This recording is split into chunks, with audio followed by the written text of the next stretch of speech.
Lemasson. I'm a research fellow and co-director of the Center for Gender and Disaster within the Department of Risk and Disaster Reduction at UCL.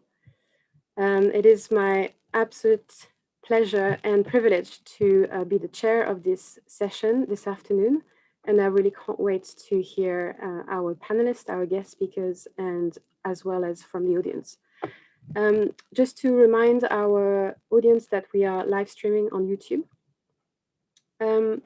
Let me open my notes. So I would like first to commend my colleague and co-chair of today's event, Dr. Jessica Field, for convening a fascinating morning session during which we had really insightful perspective on the increasing risk humanitarian workers and researchers are facing both in the so-called field, but also online with the digitalization of humanitarian assistance or humanitarian care, as Professor Pia Hillhorst put it. So this discussion provided me and hopefully provided the audience too with lots of food for thought as we move the focus on climate-related issues. So the title of this afternoon session is New Risk and Old Approaches, or vice versa, interrogating gender and climate security rhetoric. Climate change is not really a new risk. However, it is framed in mainstream development discourses as the new global threat.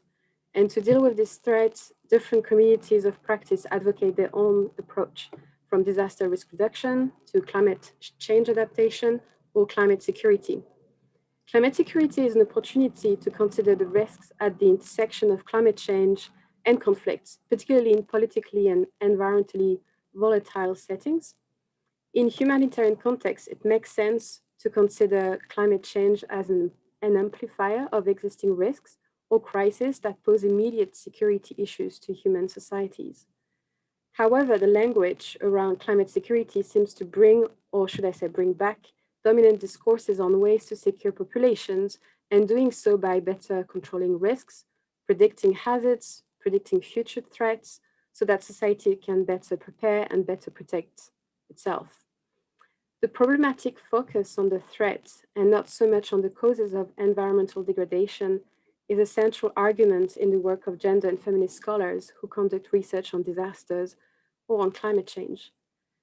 Is the discourse on science and security undermining development approaches that aim to address the underlying causes of climate change and environmental degradation?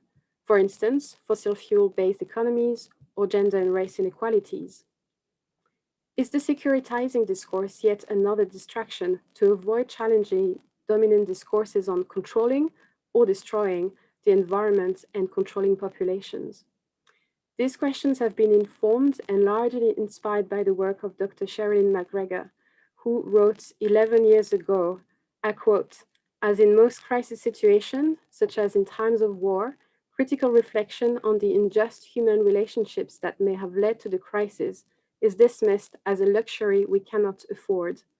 Understanding the gender politics of climate change is clearly not an urgent enough priority for it to be on the agenda." 11 years later, I wonder how much changed. So the afternoon session will discuss whether current discourses around climate change adaptation and mitigation and security have come somewhere, if at all, in integrating alternative, often more feminist perspectives to frame the problems and frame the solutions. And to offer some insights, I have the absolute pleasure to welcome and introduce Dr. Sherilyn McGregor to provide the keynote. Sherilyn McGregor is a reader in environmental politics at the University of Manchester. She specializes in the relationships between environmental unsustainability and social inequality, applying insights from environmental justice, ecofeminist, and other critical political theories.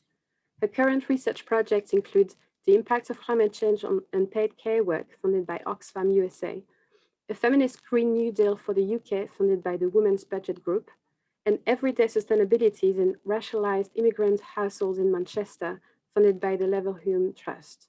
She is editor of the Routledge Handbook of Gender and Environment and an editor of Environmental Politics Journal.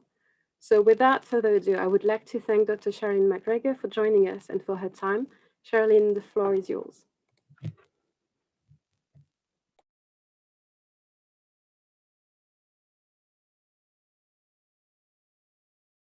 You're on mute, it seems.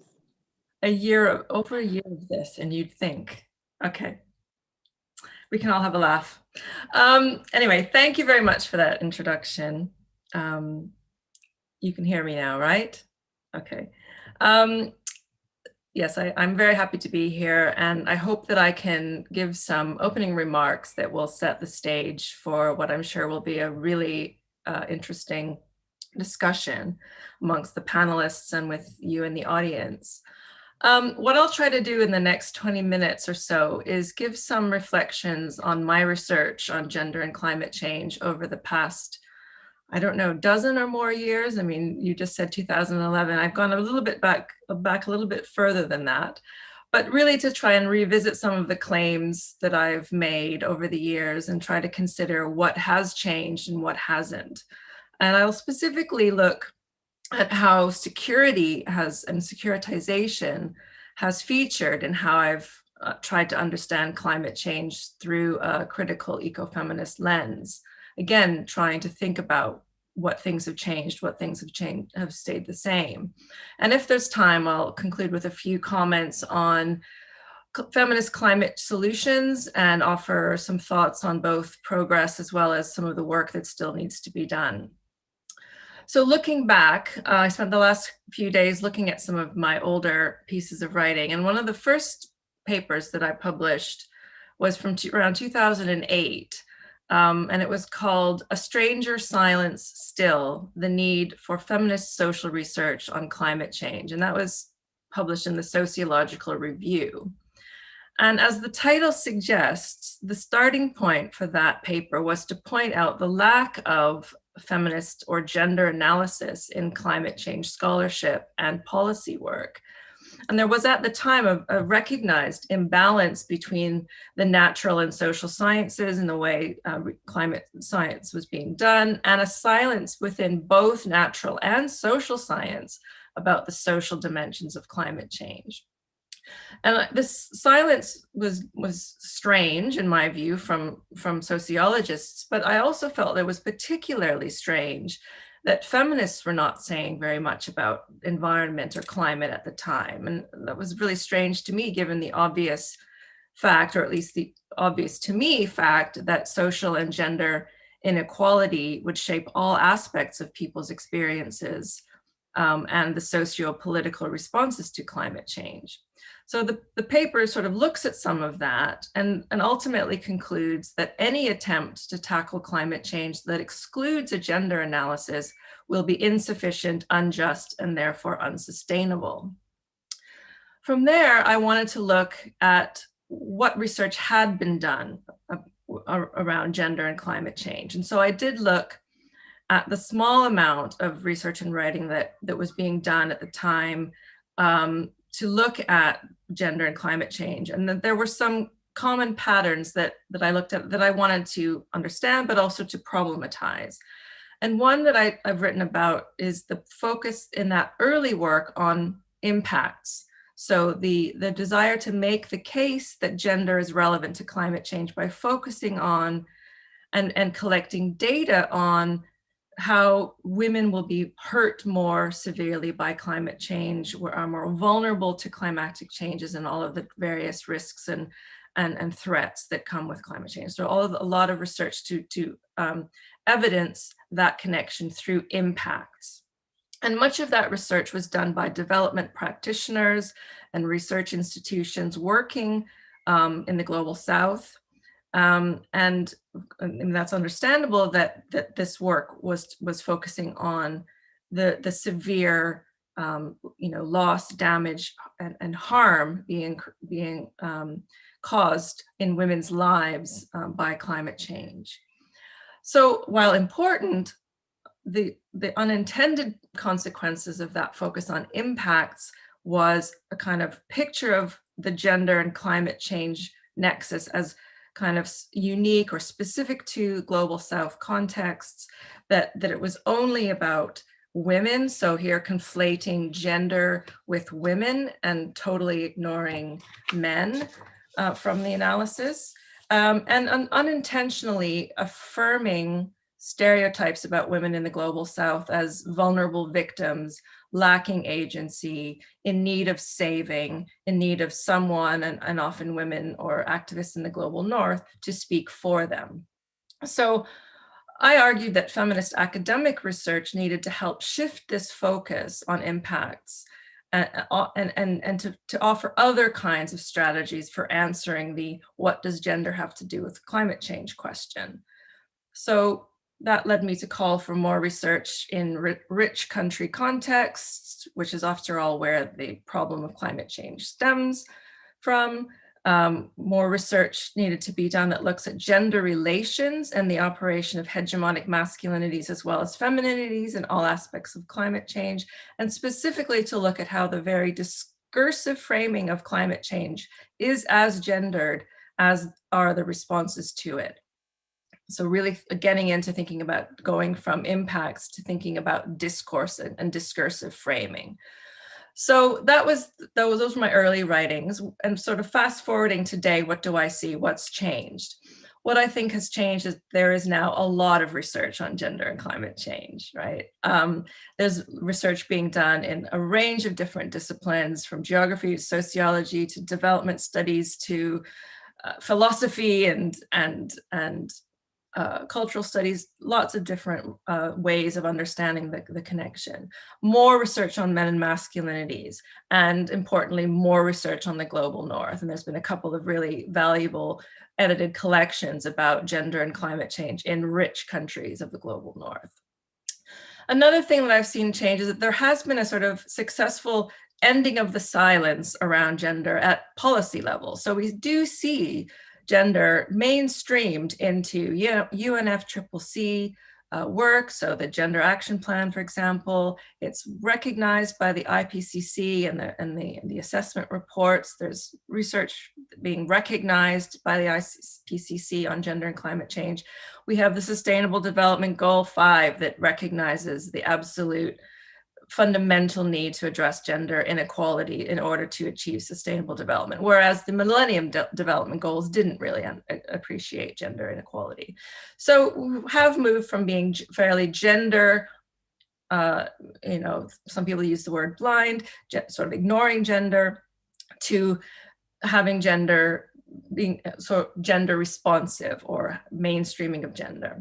We also have seen more women in leadership positions, of course. So those are positive changes. But even though we can see those, I think, as I say, there is more work to be done.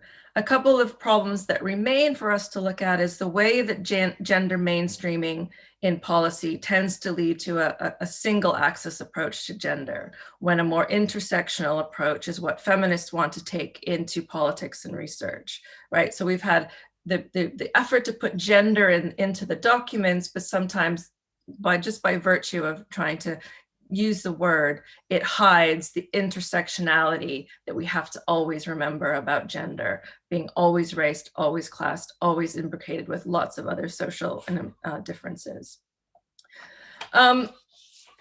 There's probably other things I could say, but I want to move now to looking at security and thinking about how gender and how gender and climate security might go together, and how the security frame in climate politics might have impacts on gender relations or gender politics. And it's funny because when Virginie first asked me to speak about in this event, I said, well, I don't really write about security. I haven't really looked at security. But actually, when I was rereading some of my papers, I actually do have things to say about security. So what I would say is that kind of makes me want to push back a little bit against the blurb that you say where it's a new frame. I don't think it's very new. It's actually been around for a long time. And in fact, a paper that I wrote in 2010, I was critical of the climate security frame, arguing that it was a continuation of the environmental security frame that global environmental politics scholars were having debates about in the 90s and early 2000s. Since the early 90s, defense ministries have been interpreting environmental insecurities in ways that call for armed and military readiness, alliances, and responses. Very, very much a Hobbesian prediction that climate change will lead to increased conflict over scarce resources within states. So think about the Homer-Dixon kind of debate with Daniel Dewdney that they were having in the sort of late 90s. So yes, the climate security frame has been around since the 2000s, if not before. So I think we should think about, how much is it new, but at any rate, there's some things that I want to say about it from an ecofeminist perspective. And the first is that we can look at how climate security discourse is gendered, and that it's specifically shaped by and associated with hegemonic masculinities. And we can see the gendered binary in operation when we look at the language around that comes with climate security. So we can see hard versus soft, resilience versus vulnerability, military versus diplomatic. These are very, they align with rather familiar gender codes and gender binaries. Of course, the military itself, the military industrial complex itself, is a highly masculinized field, right? So it's not just the language, it's the reality as well as who is involved in militarization and securitization. So one of the effects that I kind of identified of this securitization of climate change is that it leads to what I call the masculinization of environmentalism. So it takes a movement that was once, very much that once tried to foreground what we could have said was more soft concerns around health, protection of ecosystems, precaution against, use of chemicals and thinking about future generations, to then sort of foregrounding instead issues to do with conflict, war, military readiness, geoengineering solutions, a competitive race for control, control of borders, control of scientific innovations. So this I felt was a really problematic shift in environmentalism that was potentially, through making it more of a masculinized space, was potentially pushing women out, marginalizing women who had traditionally engaged with environmentalism for specific reasons to do with what I said earlier about the softer side, that they were starting to feel alienated and sidelined by environmentalism. And this was problematic, especially if women were staying out of the public debate about climate change. And this leads to my second point, really, that I wanted to make about securitization, because it's also something that I talk about in another paper from 2014, which is, I think, is the one that Virginie quotes from, the one about the post-politics of climate change. And I see that the security framing is very much part of a depoliticization of climate change, which is kind of consistent with or systematic of a post-political condition. And there's a whole theoretical literature on post-politics that I won't go into, but it really relates to a critical analysis of the erosion of democratic politics after several decades of neoliberalization. So leading to a tendency to managerialism on the part of elites, and a democratic deficit or alienation on the part of the citizenry of liberal democracies. And this post-political security frame achieves a number of things that I think are really problematic from a feminist perspective.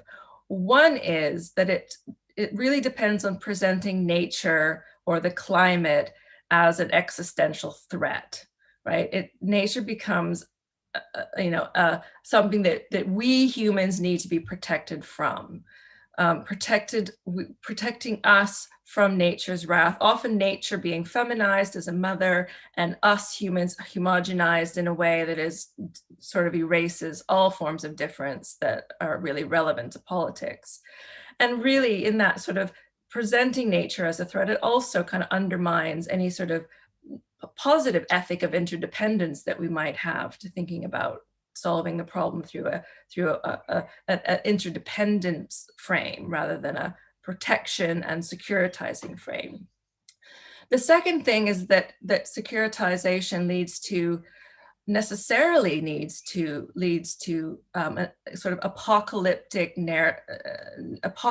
imaginaries and fomenting fear that really undermines people's faith that politics and democratic politics will be able to solve the problem. So it really undermines the idea that through debate and political participation, we can talk about how to solve the climate emergency or climate crisis, however you want to talk about that. So, and this leads to a kind of, feeding into this post-politicization, that thinking about in emergency situations, we are expected to let go of our norms, let go of human rights, which then opens the door to rising populisms, right-wing politics that are both anti-nature and anti-gender. So here is the concern with the rise of the extreme and exceptional measures, draconian measures such as leading to infringement, for example, of reproductive rights, right? So the blending of security and biopolitics, which Virginie mentioned, controlling population movement, controlling population numbers. These things are extremely worrying from a feminist and social justice perspective. So what do I see now? So this is what I was saying a number of years ago. What do I see now? And maybe we're going to be discussing this in a panel. So I'd like to hear what others on the panel think. But I would see a fairly mixed picture. On the one hand, there's been a noticeable shift in the discourse away from security, you could say. I mean, you could say it's still there, but in other circles, we're moving away from it. And this is certainly, we can give credit to the global climate justice movement, who've been calling, and feminists have been right at the forefront of this movement, calling for a just transition that centers well-being and livelihoods and sometimes care,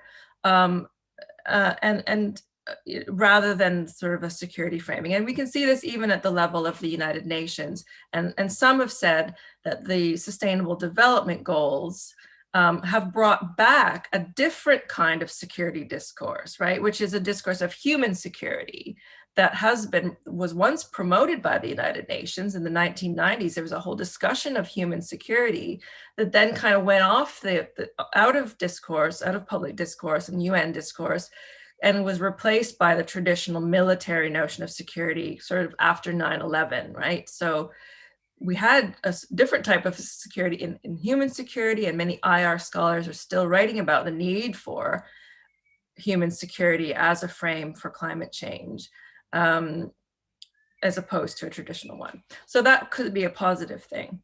But on the other hand, I do still worry about the persistence of populist discourses that stoke fear and may pave the way, and in many places are paving the way to draconian, misanthropic, xenophobic, white supremacist measures.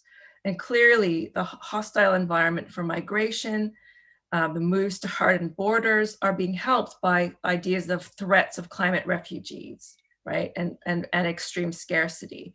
And the use of words like climate emergency, existential threat, and even extinction, looking at you, Extinction Rebellion, sometimes might be playing into and paving the way for this type of discourse and rhetoric that I think is highly ripe for critical discourse analysis, and what type of ideological work and unintended consequences might this type of discourse be leading to. I mean, you can even look at some of the responses that we've seen in the face of the COVID-19 pandemic. For some, it has called for more consideration of care and climate, and the need to look at the two together, the crisis of care and the crisis of climate. But we've also seen at the same time others kind of celebrating the reduction of the human population and the thriving of nature through the pandemic. That we look at people have exited the public spaces and have stayed at home or dying off. There's been what some have called eco-fascist discourse that are kind of rising alongside the pandemic and possibly playing into and dovetailing with far-right forms of fascism in the US and various European countries. So that is a very scary movement. It's a very scary shift and should be part of our examination when we're talking about the climate security frame. So how much time have I got left, Virginie? Should I wrap up? One minute? Okay. So just to conclude that, I want to, and hopefully this will come out in our conversations later, but I want to say a few sentences about integrating alternative, often more feminist perspectives to frame the solutions, so climate solutions. And these are things that I'm learning now as I've been working lately on these two projects, one on the feminist Green New Deal and one on to look at gender just climate solutions around care work in global South countries. And both of these projects share a focus not on security, not even on the concept of human security, but both put care at the center. And there's been a flurry of activity in the UK and the US and other parts of the rich world looking at the role of care work in the so-called just transition and thinking about how to make green policies for decarbonizing the economy more inclusive of and supportive of feminized social reproduction.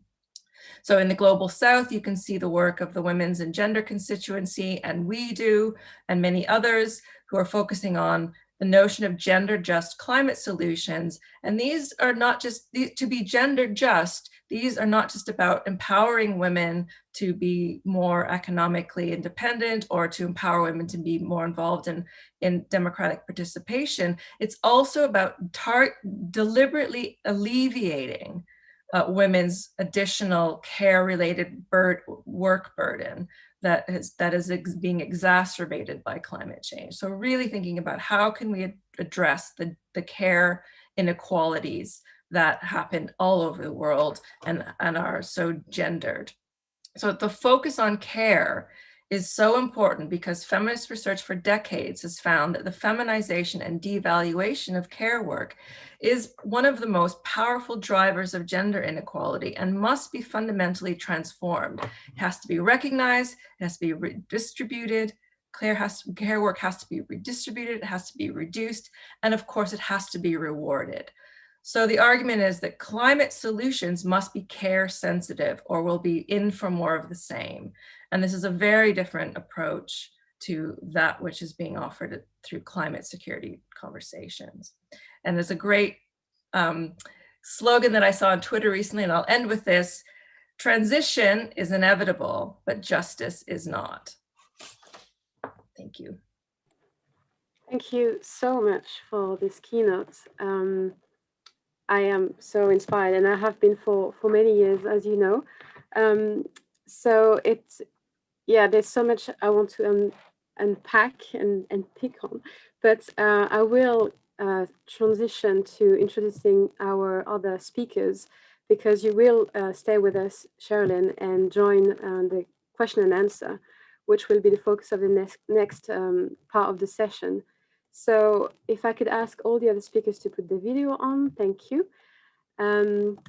So it is my absolute pleasure as well to introduce the next guest on this panel discussion, which, as I said, will be entirely based on question and answers. And you will have the opportunity, the audience, to ask questions throughout the session, which I will then pick later or at the end of the discussion. So first, I'd like to start with Dr. Lisa Schipper. Welcome. Lisa is an environmental social science research fellow at the Environmental Change Institute at the University of Oxford.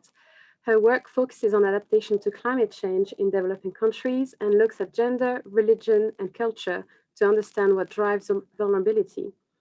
By examining how development affects the extent to which people are likely to be affected by climate change, she seeks to address the question on whether fair and just development is possible in a changing climate.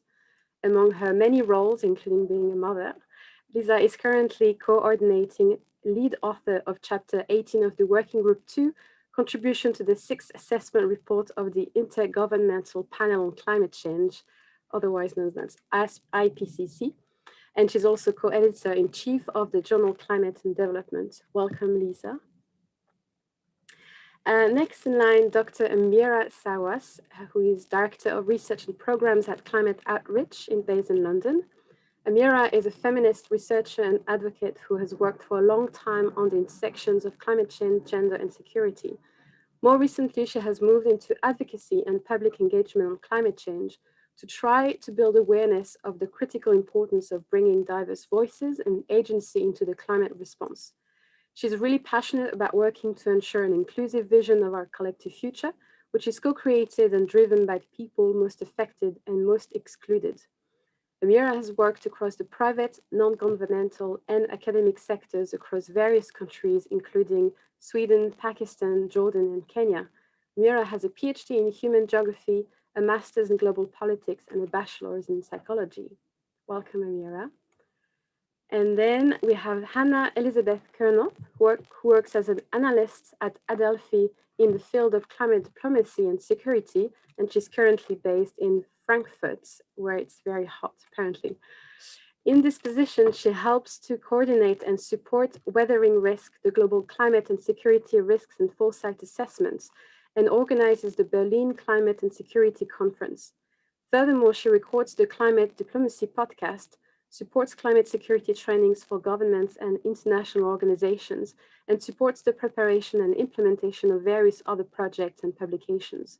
In addition to her in-depth knowledge of the climate security nexus, she has experience in the areas of UN Sustainable Development Goals, gender and climate security, sustainability, and international security. And to finish the discussion, we will have the privilege and the pleasure to have a commentary from Professor Susan Buckingham. Professor Buckingham is a gender expert with specific reference to gender and in environmental action, policy, and decision-making. She has recently worked on EU waste and marine initiatives as the gender expert on urban waste and on the advisory board of Baltic Gender, a project developing gender equality in marine research and higher education. She is currently the gender expert on the Empowering Women project on gender equality in the UN Decade for Ocean Science. Susan has also worked with the United Nations Development Programme, United Nations Environmental Programme, and in Pakistan, as well as across Europe. She is widely published, and the revised second edition of her book, Gender and Environment, was published in 2020. And this is the one. So I am very honored and delighted to be sharing this discussion with you all. And thank you again so much for joining us and taking on your time to do this. Let me open my list of questions. And I would like to frame this first part of our discussion with the problems, or in other way, deconstructing what we mean by global risks, climate security, and from whose perspective. So I'd like to turn first to those of you who have really worked on this nexus as part of your work. And I'd like to start with you, Hannah, and ask you, what does climate security mean for you and for your work? Thanks so much. First of all, it's a real honor and pleasure to be part of this panel.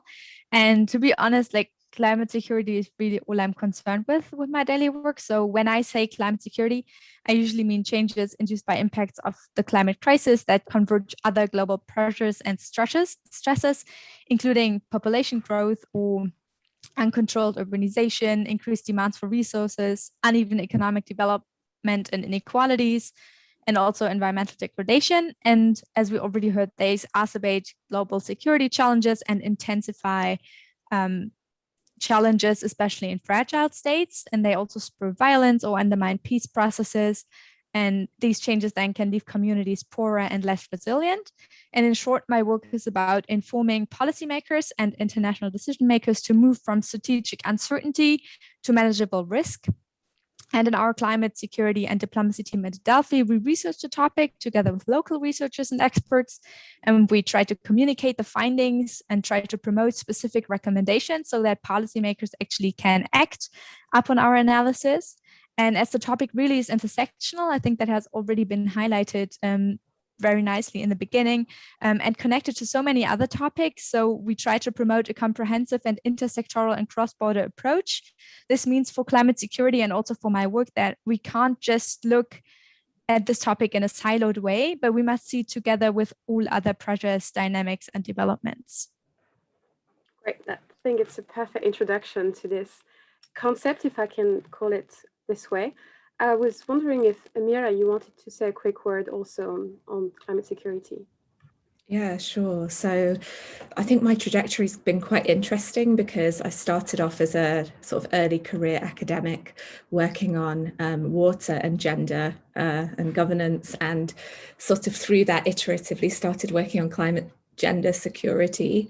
But eventually I ended up joining a think tank, not dissimilar actually to Adelphi, and sort of joining this like global advocacy approach on trying to get climate security on the map as such, with policymakers in the UN. And then when I left there, I joined a feminist organization, which I was at for 3 years. And so I think I've had like a really interesting perspective of like sitting in these different institutions and settings and like witnessing and sort of being a part of these very different lenses. So what I would say is that the way that, I mean, it seems obvious that the way that these different worlds operate, think, and you know, and the points that they start from are very different, but I really can't emphasize that enough. There is absolute silos when on all of these different communities working on climate and gender, climate security, and I think that we really have to get down to that and understand it and unpack it, and that actually requires every single one of us to look at ourselves and to think about how we look at the world as individuals and how we look at the world as institutions. And through that, we understand how we're kind of sometimes perpetuating the silo, sometimes perpetuating harmful narratives. For example, the securitization issue that was mentioned earlier. What I sort of witnessed, you know, at the ground level was that you know, climate security is a part of people's day-to-day lives, especially, for example, in Pakistan, where I lived. You know, that the interlinkages between climate impacts, climate decision-making, gender relations, you know, gender-based violence, and sort of broader security issues are just so much lived from a day-to-day basis that people do want to talk about these interlinkages, and they do want research on these interlinkages. But then the issue that you have is that the kind of think tank space is very top down, if I'm being honest. I mean, like, you know, there is very good intentions in place of the think tanks working on this, but it's a fundamentally northern, white, middle class led agenda, and there are women involved in it, and actually there are women leaders across the climate security sort of think tank space, and they're all brilliant women, but there's an issue with the kind of representation, and there is an issue across all of these environments actually, including the development space, with assuming that that's enough. So we have women in senior positions in the development sector, in the think tank space, that are talking about this, but largely there's no lived experience of living at those intersections in a climate affected country. So what I guess the point I'm trying to make is that when we talk about climate security, it's very disparate depending on who you talk to. And the question that we need to start asking is what security, for whom and by whom? And where I have concerns that echo what Cheryl was talking about before, around these new mechanisms which are emerging. So the UN has a new climate security mechanism, which has really been the outcome of Northern lobbying. I mean, importantly, actually saying that, you know, these kind of global structures are not set up to sort of understand risk from different perspectives and to get the, you know, insights from people living in different countries affected by climate about what's happening. But the way in which those mechanisms are kind of constructed and implemented is, you know, if you take a step back for a second, it's deeply problematic. And so we need to like start having conversations about climate security and from multiple lenses, and really try to start decolonizing it a bit. Otherwise it is likely to have unintended consequences, I would say, for the people who are sort of living on the front lines. Thanks. Thank you, Amira. Lisa, I was wondering if you wanted to add anything to the first question. Yeah, thanks. Well, super interesting what's everybody's mentioned so far. I guess in terms of security, I mean, I think I don't, in that sense, work thinking about climate security so much, but I think for me, and I think Sherilyn mentioned this, is sort of security to me is essentially a justice question, and seeing it as kind of climate as an emergency, and something that we think a lot about in the context of climate resilient development pathways, which is the name of the the title for my IPCC chapter, is really the question about who is going to be part of this, who is going to get to be part of climate resilient development, and who is going to be falling behind. And I feel like this is sort of a big challenge. And what I think what's helpful about the framing as security is that it puts emphasis on these issues of that there are different actors involved and that not everybody has the same kind of agency. So I think that would be sort of the first thing that I would add there. And then also one, to me, I mean, a major issue, because I work somewhat thinking about adaptation and sort of solutions, is really that I think is a security issue, is that we're not putting enough emphasis on vulnerability. So we've just done a lot of work looking at adaptation projects, where you see that a lot of the projects in developing countries, adaptation projects and programs, are really not doing a good job. They're not actually helping people adapt. And one of the challenges there is that I think these projects are focused on looking at the impact of climate change. So really just kind of these additional things, but in context where you have significant issues that are already there. So actually what they're doing then is looking just at the impacts and kind of ignoring all the drivers of vulnerability, these underlying drivers that are really important. And that's where the issues of obviously gender equality, among all sorts of other things. I mean, this is where these issues of intersectionality or the intersectional issues are important. And the other part I think that makes this happen is that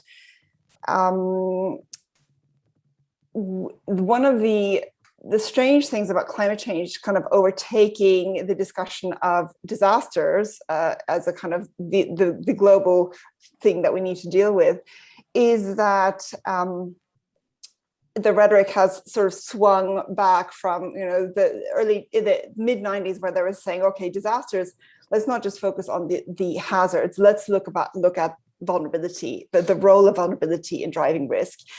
And it's interesting because that was really kind of taking off, and then climate change became more pressing, and suddenly now we're back looking at these extreme weather events and saying, oh, that's that's the most important component of risk, that sort of, and that again takes away the emphasis from vulnerability. And I think so. I mean, I guess, if we can, maybe the framing of security allows us to re-emphasize these underlying drivers instead, and say, hang on, this is not just about weather events, this is actually about, how do these weather events interact with people?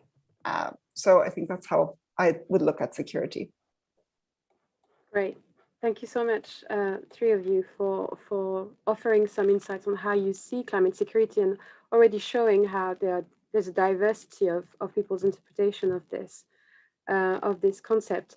I was wondering, particularly for the benefits of people in the audience who might not be working on either gender and climate, gender and disasters, disaster risk reduction, is there any examples or examples that any of you could share with us on the intersections between gender and the climate-related risks, how they intersect, why it matters to have a gender perspective? And I know from my perspective, I feel like I'm repeating myself over and over again, but maybe it's part of the advocacy deal. So I was wondering if I could start with you, Amira. Sure. So I often actually, funnily enough, quote your work, Virginie, around kind of resilience and violence against women in Chad and other regions, and as a starting point. So I'll often, I find that especially when I joined the kind of advocacy space, the climate advocacy space there are brilliant sort of constituencies of feminist organizations, as Sherilyn mentioned earlier, we do, and the Women and Gender constituency. But there are also the space is historically quite patriarchal. So there's still a bit of that kind of lingering around. And so there's a lot of awareness building that we have to collectively do about what the actual interlinkages are from the first place. So, I'll often talk about how violence against women and also other genders weakens resilience, and that has a kind of knock-on effect, for the exclusions that women and other gender groups face on a day-to-day basis of feeding into climate solutions. They're excluded systemically by patriarchy, and other kind of forms of power, depending on their identity, their other areas of their identity. And then those solutions don't take into account their needs and their voices, and that can have a sort of knock-on impact, and then it becomes this sort of cycle. So some of the examples that have come up so there's an example from my work, which I quote quite a lot. I worked in Pakistan for quite a long time and still have good, links with brilliant researchers there. And, we looked at rapid and slow onset sort of environmental or climate events, so extreme weather. And we found actually, and it very much depended on the location, that there were issues to do with the kind of structural inequalities of the location that people were in as well, the kind of housing that they were in, the kind of livelihoods they were in. But on the whole, men and masculinities was important here. So men who were daily wage workers, but expected to be breadwinners for large families, in moments of climate shock and stresses, for example, floods, they could feel like the intensity of the stress associated with not being able to go to work and bring a living. And that has, broken over into different forms of violence. So, it compounded domestic violence against women. It also compounded communal violence between men, women between women. So the kind of heightened insecurity and the inability as a man in a particularly patriarchal culture, sort of being expected to still maintain things, to keep things together when your house is completely inundated with water and you can't go to work and make a living and you don't know if you're going to be able to feed your family. That's quite critical. And so there is resistance sometimes in feminist spaces to focus on men and masculinities, and I completely understand why, because, there's never been enough attention to women's lives. But I suppose the way that I've tried to look at it, and that's been through an iterative process of observing and doing ethnographic work and working with local people and understanding what they feel is important, is that it's about gender relations. So, masculinities are not divorced from femininities, and they're not divorced from impacts on women and girls and other gender groups as well. So another example that I think has been really interesting and useful, and this kind of speaks a little bit to what Sherilyn was talking about on unpaid care. So, there's a feminist agroecological approaches now. So agroecology is a kind of way of farming and sort of food production, which relies on indigenous plant species, and rather than these kind of mass-produced sort of agribusiness approaches, which can have an impact on biodiversity. And so, for example, ActionAid, who I used to work for, and also Oxfam, they worked with a coalition of women farmers in Malawi, and the lady who runs that, Ellen, her name is, she trained over 300,000 women farmers and also some male farmers on agroecology, and through some research it was found that actually through taking on agroecological approaches, biodiversity improved, household food security improved. That somehow had some kind of relationship with a reduction in violence against women and girls, but that needs to be explored in a more detailed research methodology, I would say. But also what it did was it freed up more time that women and girls were being expected to use on unpaid care, which was also being exacerbated by the biodiversity loss and kind of extreme weather in the past. And so girls that were taken out of school to put that time to unpaid care were able to go back to school. So yeah, there are so many examples that I can talk about the patriarchal state, and that's something that's very important, I would say, like how this again leans back to what Sherilyn was saying, which is so critical, is how our states, how do they make decisions about risk? Who is involved in those conversations? And what I've seen in different countries that I've worked in, and also in the UK now, I would say, is that it's often men in very senior positions, and it's often linked in with security stakeholders, and it's about risk pre-mediation. So how do we respond to this crisis? Okay, let's get the security actors together. And because they're inherently patriarchal, the responses are often patriarchal. So for example, securitizing, focusing on the need for paramilitaries, coding people who talk about their environmental rights as terrorists, cracking down. So there are all these sorts of intersection, and from, if that issue, particularly on it from an intersectional perspective in countries like Pakistan, is the people who get targeted are often from minority groups. So minority men, minority women.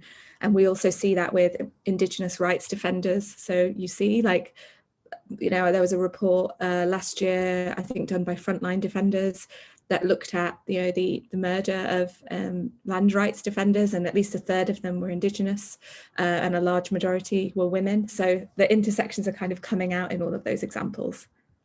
Thanks. Thank you so much for that very comprehensive answer, Amira. I was wondering, Hannah, if you could go next. Yes, very happy to do so. Well, first of all, I agree with a lot of things that Amira already said. So one thing I'd like to add is that, in my opinion, like this gendered approach is not yet really mainstreamed into climate analysis, for example. And this leads to incomplete analysis that hinders us from seeing all the risk pathways there are and then developing solutions. So the same structural inequalities that actually exclude women disproportionately from political participation or decision-making processes in general, from access to land rights and resources, or from conflict mediation initiatives, make them also more vulnerable to climate change. So that's basically like a really strong link between the two topics. And that's also why it's so important to always link it and think it in a joint way. Maybe it feels a bit wrong to say my favorite examples, because actually all those examples apply an additional layer of inequality on top of something like a climate crisis. So maybe I just start with the example I used to often explain to my families and friends what I actually do and why it's important. It stems from Chitra Nagarayan. I think many of you might know her. She's also a researcher in the area. And she did some research in northern Nigeria, where predominantly agrarian population experiences significant conflict since the past 10 years roundabout. And at the same time, they of course experience climate change.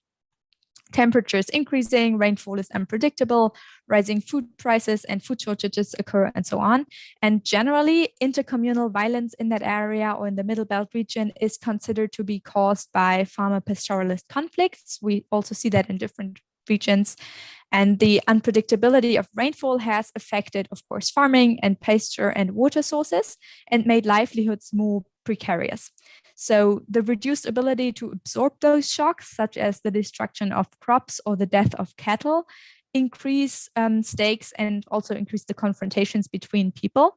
And this violence has in turn contributed to a change in migration modalities, whereby young men are increasingly moving alone with their cattle, leaving families behind for their safety. I think this is also something Amira referred to in a different example. So we don't only look at women, but also, of course, at the masculinities. And this is mainly driven by caring for your family and protecting your family. So this is where we can detect the first gender dimension of the example.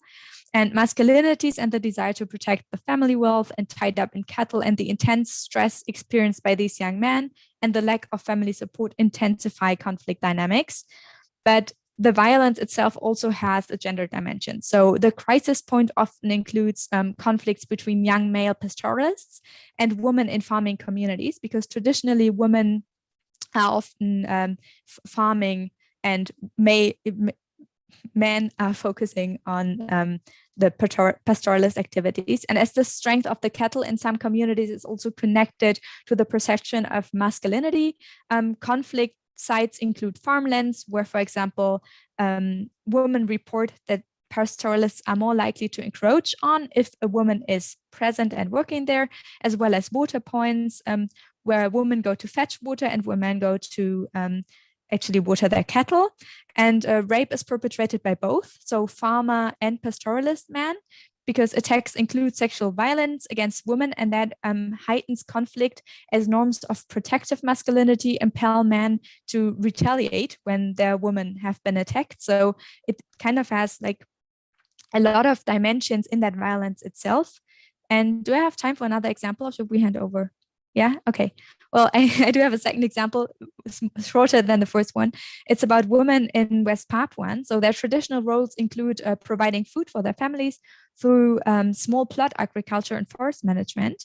But this has been disproportionately affected by the impacts of environmental degradation in the region and exacerbated by climate change. So vulnerabilities are linked to the insecurity and strong military presence, including rampant sexual violence and marginalization, as well as land grabbing and displacement. Sexual violence on indigenous Papuan women has been frequently employed also as a method of chasing away communities from their territorial lands in order to expand extraction activities, because women in that society do not possess any rights of ownership to the land and natural resources, which is, again, as Amira said, also rooted in that form of state and governance. When these lands are therefore lost by force, or when male family members sell them to extractive industries, whole communities are displaced. And this in turn, of course, triggers many more consequences. So both of these, and of course, many more examples, show very well that without a gender lens in climate security analysis, and without a climate lens in gender and conflict analysis, we're not able to see the whole picture or to understand all the different dynamics behind it. And that actually impedes us from achieving sustainable peace, in my view. I think that's a very important point. Thanks. Thank you so much. Yeah, that's fascinating. And you summarized very complex examples in a very comprehensive way. Thank you, Hannah. I want to move on to the next question and turn to you, Lisa, and ask, for those of us who bring a gender perspective in climate-related research, do you see climate security discourse or sector or concept or associated funding scheme as an opportunity to actually advance the gender equality agenda, or rather a hindrance? Yeah, I think this is an interesting question in terms of thinking about, I think it comes down a little bit to thinking about what exactly we understand that we have to do. Like, what do we do to address this agenda, right? I worry a lot about, as I said, I've been spending a lot of time thinking about maladaptation. I spent a lot of time thinking about that my whole life, or my whole career, I should say, not my whole life. But I think for me, what worries me, and actually I thought this example, or exactly what Hannah said at the end here, with sort of, if you don't take the gender lens, you start losing this connection between kind of what's actually happening on the ground and the bigger picture. And I think one thing that really concerns me is that most these types of solutions take an extremely technocratic approach and understand these, just make adaptation into projects that are sort of have a very clear ending to them. And that's actually not how it probably works, especially if you're not really getting at the underlying drivers of vulnerability. And so I think I was thinking about sort of, how could we emphasize the need for an intersectional approach, or more than just a gender lens, to actually help us understand maladaptation better by kind of getting to these broader issues. We might be able to say, because one of the big drivers of maladaptation seems to be when vulnerability is not addressed, and or vulnerability is made worse, vulnerability is redistributed, so other people become vulnerable. And clearly, if you don't really have an understanding of what's going on the ground, there's a higher risk of that happening. So it's sort of, it goes hand in hand with this issue of how can we have a gender or an intersectional lens, because then we have to understand somewhat better what's happening on the ground. So I guess that is the question then. Could we then, by sort of reorienting the way that we think about these problems, often the words are problematic. So the words like resilience, even adaptation and maladaptation, or vulnerability, they're understood in many different ways. And that means that you can kind of let a vulnerability program or an adaptation project pass by that actually doesn't do anything. It doesn't really address the key problems. So I guess this is where I would put the emphasis in terms of, how do we get this. But I think I would want to mention one other thing, which we've kind of a number of panelists have already mentioned, which is really the question of not just the actors, but whose knowledge counts. And I think, one of the big challenges, I'm not sure if you saw this Reuters hot list that came out of 1,000 climate influencers, basically climate researchers who work on it. This list had only 122 women on it, and out of 1,000 people, 122 women, and out of that there were only 111 who were from the global south, and 88 were not from China, from that group. So it just sort of demonstrates that it's also the knowledge that is being brought to the table, the knowledge that's being referred to, that's being cited in the IPCC, the knowledge that is ultimately influencing policymakers is quite skewed in terms of where it's coming from. I'm not saying that white men can't do excellent research on, intersectional issues that have to do with climate security. That there's nothing to prevent that, but I think it's pretty clear that more diverse perspectives, more diverse people, and lived experiences as well contribute to helping identify what the problems are. And so this is sort of, and I saw that you put in the chat this paper that we wrote, an editorial about sort of rebutting this Reuters hot list. But there was another really interesting thing that came out yesterday, I think, in the conversation that was written by a number of colleagues from South Africa, talking, also kind of emphasizing the fact that,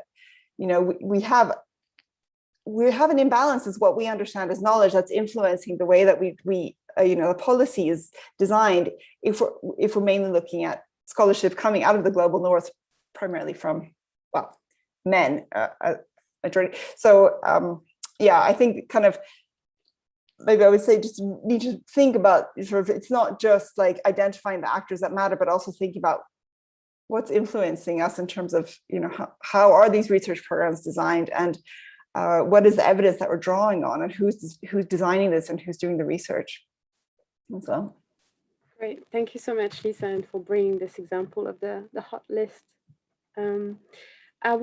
I'd like to actually start thinking a bit more about some of the solutions and linking a little bit to what Sherilyn alluded to in her keynote, and turn to you with a somehow provocative or idealistic question to all of you, and ask you to put yourself into the shoes of a funding agency with unlimited budget, and think, if you had the mandate and the power, which often women don't necessarily have, what would you ask the research community to focus on? What call would you draft so that research project would address some of the issue that you all started to allude to? What research question would you like to see addressed, and what selection criteria would you establish as well? And I would like to first turn to Sherilyn and ask what your perspective is on this one.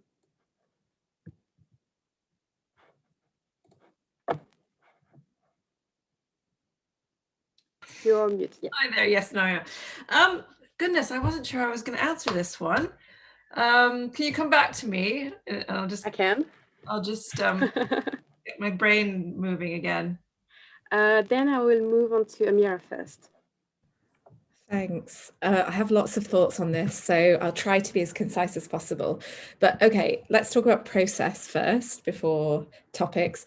And this is something I say over and over and over again, which is that we need to cut out the middleman.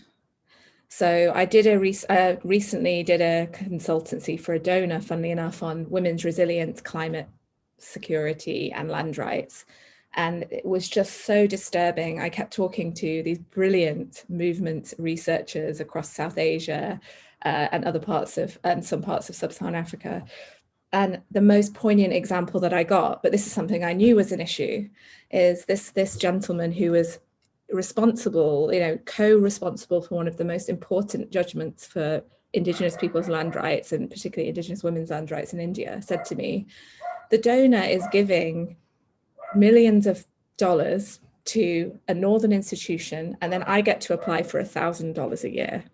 He's like, what do you think I'm going to do with $1,000 a year? He's like, we're dealing with the crisis, on the ground. This requires lawyers, it requires, transport, accommodation, it requires supporting the people from the community, financially, so that they're not doing unpaid care as part of the research project itself, which is actually happening quite a lot. So I think we need to decolonize, and to do that requires all of us, including me, to say, like, what's my role? And this is partly why I recently left the sector, because I felt like, is it my place anymore to be taking this space, or should this money be going directly to researchers in the South? So what I would do if I was a donor, I would offer core funding. to an institution working on research over a substantial period of time, so that they have the time and the space, the strategic space, to be able to develop some research methodologies and partnerships which are really groundbreaking and actually get to the root of the problem in the context. I'd ask them to develop a theory of change around that, not detailed research protocols for specific projects. And I wouldn't introduce a tiresome reporting framework, because half of the problem is that a lot of local organizations in different countries are not trained or familiar with the reporting frameworks that we expect them to have. And for me, it's just another form of neo-colonialism, to be honest. I'd ask them, though, to think about and consider what external expertise would be useful to address their theory of change. And what I've learned through trying to decolonize myself is that there are, academics I've worked with for years from Pakistan who come to me and they say, we really want to work with you on X, Y, and Z, but the terms are completely fair and equitable. And we have very open conversations about what's not my place and where not to come in and where I can provide support. And I think we all need to think a bit about that. But I'd also ask them to convene a range of stakeholders, so feminist networks, women's rights organizations, but not just women's rights organizations, but women-led organizations. So something that I've seen in the kind of development space is that there's this like, oh, we have to focus on women's rights organizations. And of course we do have to focus on women's rights organizations, but there are also many women-led organizations that don't feel that, why does my mandate always have to be women's rights just because I'm a woman? What if I want to progress, something else? What if my area is business? What if my area is science? What if my area is engineering? It doesn't mean that they should do something inherently patriarchal, but we should also, be supporting those through this process and learning about what they feel they need. And so this, through some carefully curated consultations with various stakeholders, we'd ask them to consider what the knowledge gaps are and what's actually needed in the context to sort of on these kind of interconnected issues. And then I'd ask them to propose a plan of work that would have some flexibility added in. It would be multidisciplinary, so there would have to be some level of qualitative work and quantitative work, because I think I've learned from being in these different spaces that both are absolutely critical and they're usually separate.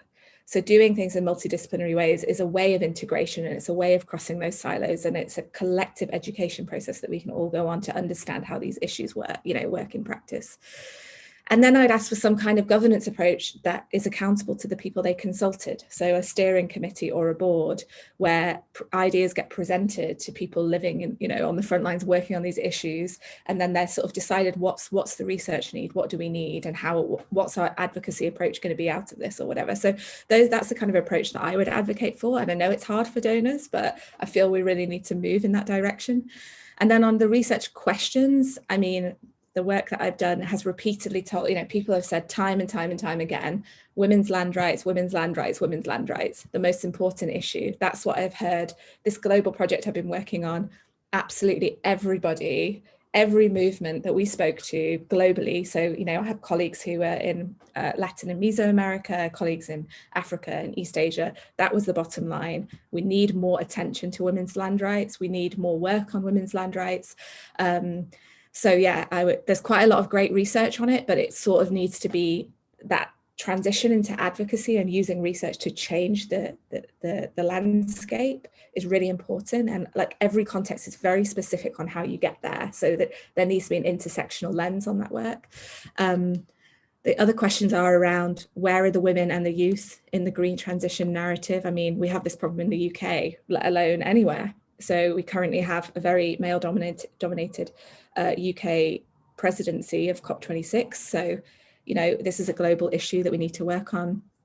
How are countries planning and actually implementing the Enhanced Gender Action Plan, which is part of the UN process? It was updated at the last climate summit. But the big problem that they highlighted was that there was massive implementation gaps and there wasn't motivation to do it. So how, researchers need to kind of be looking at that as it's happening to try and unpack like what's going on and how can we remove those barriers to make it happen.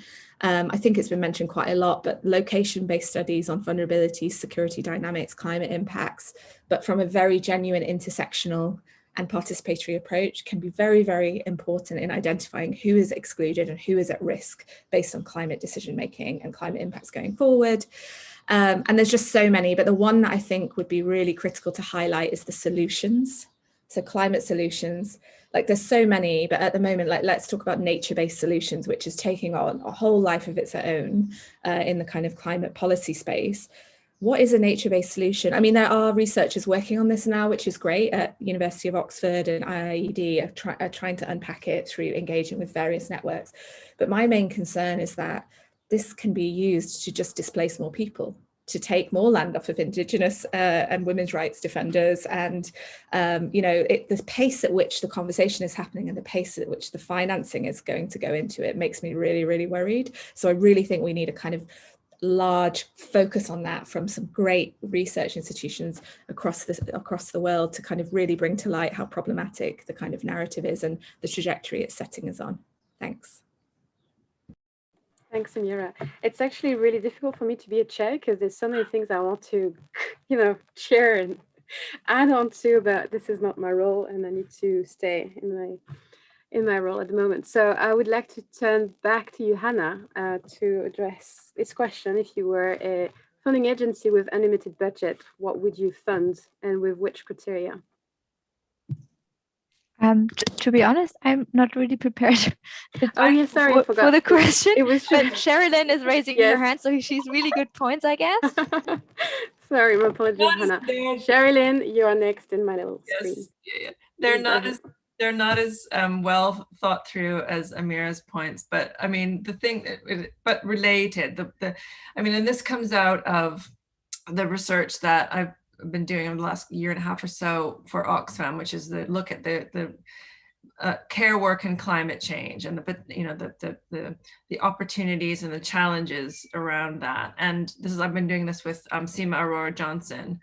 And the thing that we wanted to recommend as further research and a further need for research from this report that we've written is that we need to identify potential they're called co-benefits sometimes, or win-win pathways where climate solutions can simultaneously contribute to gender transformative change. So thinking about where trying to decarbonize, there's lots of classic examples, but reducing, the use of fossil fuels can also reduce domestic drudgery or the amount of care work that has to be done on a daily basis. So, and this is really about trying to think, like we said, the classic sort of 4R framework that feminists use to think about care work. So recognizing it, reducing it, redistributing it, and rewarding it, and often representing people who do care work. That this is a really good framework, but it hasn't actually been put next to questions about resource use and resource throughput and what kinds of trade-offs there might be between reducing care work or paying people to do the work that they do and the use of and climate sort of impacts or sort of practices that contribute to the problem. So we thought that there needs to be more research on thinking critically about the synergies as well as the trade-offs between trying to have gender just solutions and climate solutions. And the other thing that we wanted to flag is goes back to Lisa's point about evidence. And we found in our report that there's a real sort of disparity between really good qualitative, household research, very, very detailed, that's excellent case study research, and then the kind of quantitative statistics that or quantitative facts and evidence that keeps getting reproduced a lot that we sort of feel are almost like zombie facts. And particularly Seema, my co-author, is so sort of attuned to what these zombie facts, particularly about issues to do with, impacts of climate change on women and these kinds of things that get reproduced in report after report. And if you try and trace them back to their origins, you can't really rely on them. So someone's got to do some research on the zombie facts that keep swirling around within the gender and climate change policy field and academic field. Yeah, one of these zombie facts is that women are 14 times more affected by disaster, and I could never find the source of this. Lisa, can I ask you to go next? Yeah, sure. If I just wanted to say that on the zombie facts, I feel like that was kind of one of the first things we discussed ever when we met Virginie, was about what are the sort of these stereotypes about women and climate, and how can we actually unpack them. But I guess, so I just put also in the link this, in the chat, a link to a Carbon Brief piece that we wrote that summarizes, that is not behind a paywall, that summarizes this paper that I keep mentioning from World Development that came out earlier this year, which is also open access.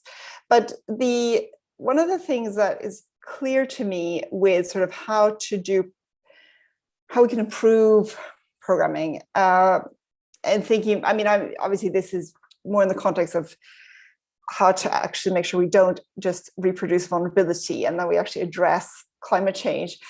But it addresses also these issues of gender and other intersectional issues. I think one thing that drives me a little bit nuts is the emphasis and the obsession on indicators and the need to make sort of projects fit into this framework so that you can tell that if they're working or not. And sure, taxpayer money, we have to have accountability. We can't just sort of put money in and can do some bad things as well. Well, it can, maladaptation. But I think the point about sort of monitoring and evaluating and learning, there's nothing wrong with that, but it's just not really being done very well. And I think I've recently but I've been involved in a number of initiatives, consultant projects that are really seeking to look for resilience indicators. And I think it just sort of makes me a little bit crazy to think that there's a lot of this qualitative information that isn't actually going in either or direction. You can't just say, well, it's high, qualitatively you can describe it. So it doesn't have to be a number, but it can say, oh, it's going in this direction, therefore it's increasing resilience, or it's going in this direction and therefore it's reducing resilience. But actually that might depend on the day of the week or so on, and the actors. And I think that level of complexity, a lot of donors are not so keen to get to that level, and therefore they want something that's quite simple. How can we say, okay, something we can apply in, generally in most countries or in most locations, and that's just really problematic. So I think, one of the ways that could be addressed could also be to have much more long-term projects that I think Amira was also mentioning, like these longer-term projects where you actually have a lot more time to learn what's happening. And one of the things that I was involved in, I think now 2 years ago, when we actually could travel still, was in this fascinating evaluation of a Swedish initiative, climate change initiative, that was between 2009 and 2012. And as many countries at that time put a lot of emphasis on climate change, thinking that Copenhagen was going to be successful and therefore that there would be lots of things happening afterwards. But this project, I think, was fascinating. It was a kind of semi-governmental organization that does evaluations of projects that never really got a proper evaluation. And so I was part of sort of being able to sit in and discuss with various people from the Swedish Development Agency, from the Ministry of Foreign Affairs, and then this group of consultants who were doing the evaluation, and then other experts who were involved. And to me, this was an example of, this is how we should do these evaluations. We should say, all right, in 10 years, we're going to take a look and see, what did this project do? What did people think? How has this shifted? How have we rethought what adaptation, and in this case, it was also mitigation of climate change. How have these things changed? What did people see? What was the evidence? Why were things successful? Because the reality is that with nothing on a short term, climate change is happening quickly, yes, but the kind of changes that we need, this transformation that we need, the good transformation, not the unjust transformation, that takes time, unfortunately, and therefore we need to just spend more time understanding what's happening. So I guess I think rather than having specific questions that I would suggest addressing, I think this is rethinking the way that we do this kind of work is probably the biggest task. And I have to say, it's been really positive that after that paper was published, we got a lot of, we're contacted by lots of development agencies who realize that there is actually a big problem and that there are a lot of projects that are not doing their job. And I think we just sort of reinforce that to them, but now they're really trying to think, how can we change things? So, I mean, I suppose there's something positive about that. Thank you. Moving on to a more policy-oriented question, and to actually finish this exchange with you, at least from my side, I was wondering if I could start with you, Hannah, and then ask if you had one recommendation to help implement a gender-responsive Paris Agreement. What would it be? And you don't necessarily have to link it to any of the UNFCCC policies, but from your perspective, and especially from your work at the policy level, at the global level, what would be your take on it? Yeah, well, I'll answer the question not directly linking it to the way a gender responsive Paris Agreement could look like, but rather about the importance and advantages of connecting actually agendas such as the climate security agenda and the women, peace and security agenda, and the ways they could learn from each other and promote each other, because that in turn also would help to foster and achieve the Paris goals in a gender sensitive way, in my opinion. So currently, it seems kind of difficult to move the legal framework of the climate security agenda forward also on a multilateral level, and especially with regard to a topical resolution in the United Nations Security Council, even though one could argue that this year kind of represents an important opportunity to do so.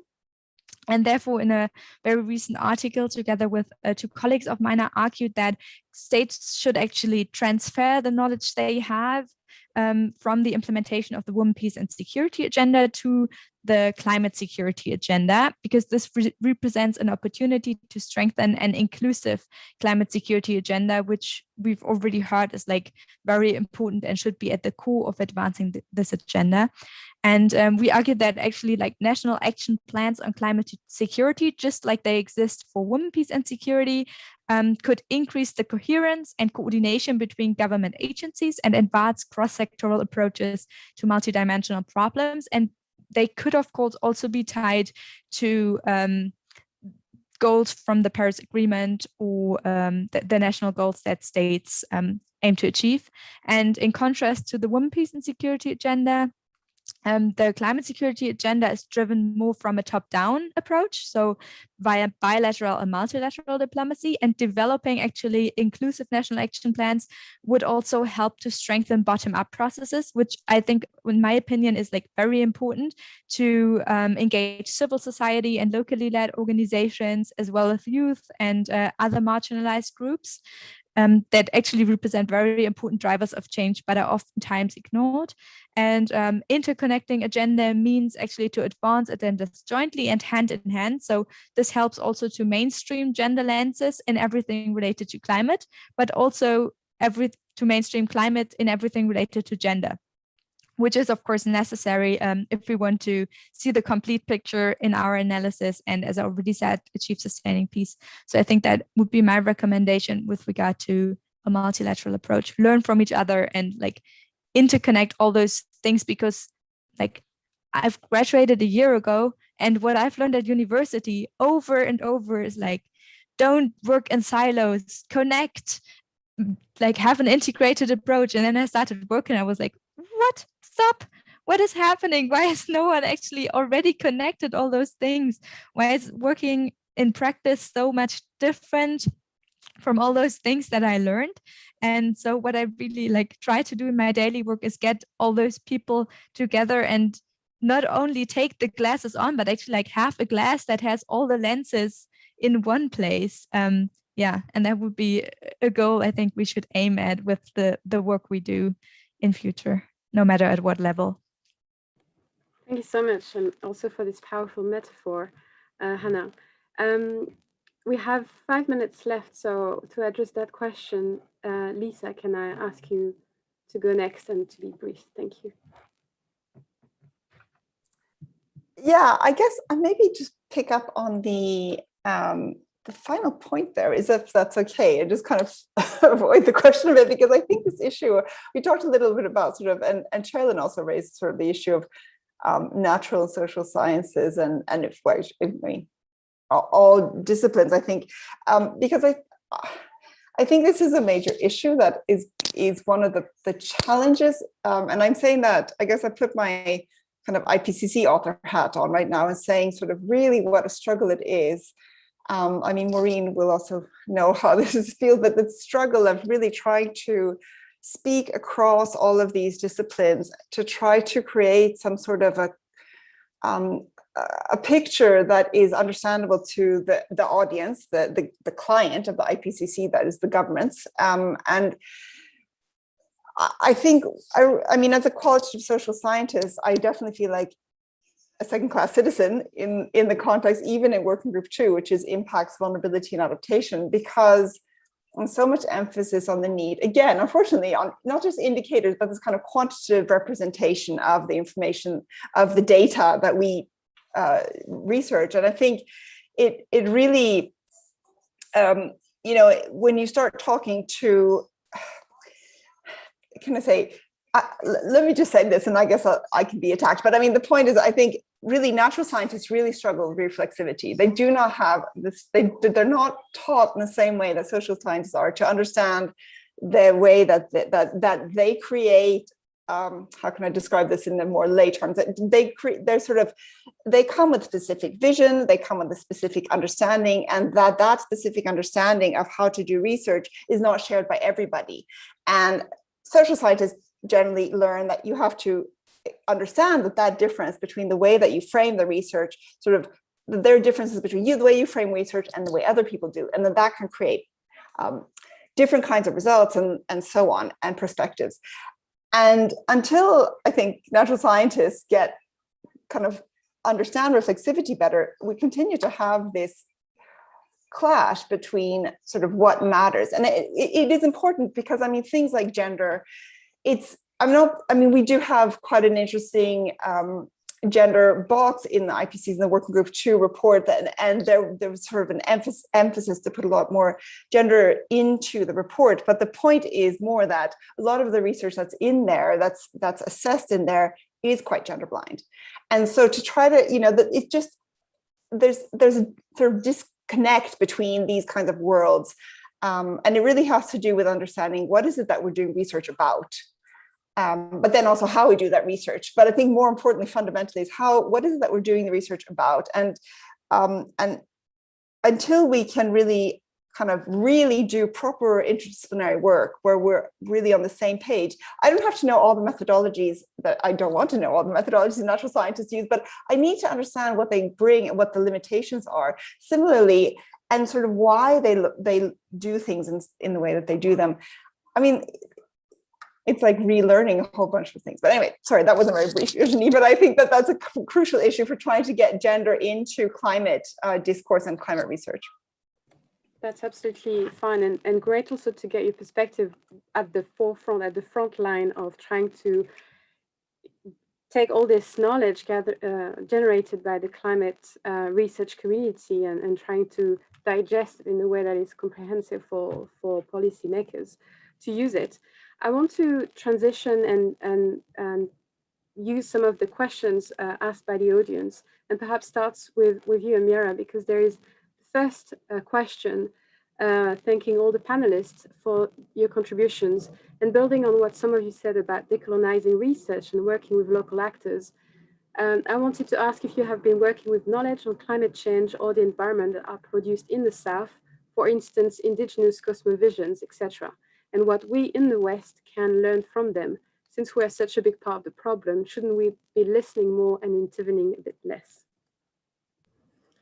Yeah, I completely agree. So I mean, I always use this case because I've been personally involved in it. So it's, you know, I'm speaking from experience. So when I started working on, you know, I went and did my PhD in Pakistan, very naive, think, you know, my family heritage is from the global South, but it's not from Pakistan, it's from Syria.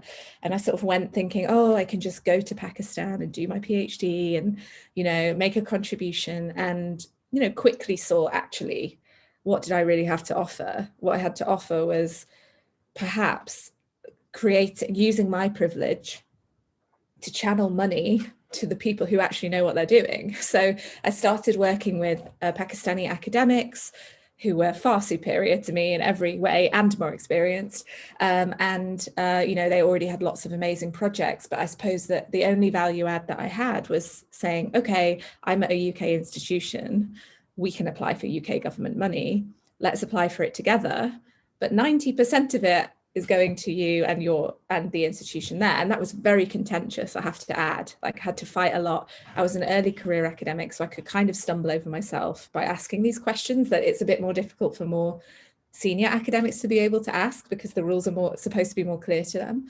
But I did manage to get a couple of projects through. And, you know, like now there's an institution, I still work with them, they're called Karachi Urban Lab. And this is an institution which is run by Pakistani women who are absolutely brilliant, and they go and get loads of money for themselves because they were always brilliant, but they just didn't necessarily have that linking, that person of privilege linking them.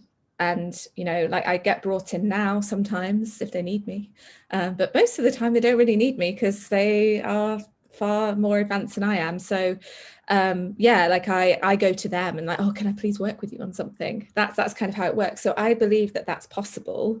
I've seen it with my own eyes, and that just required me to be, I mean, look, I'm just a tiny part of that evolution, but I tried to use my privilege where I could. But it also requires us to say, and I've done this quite a lot more recently, like, you know what, it's not for me.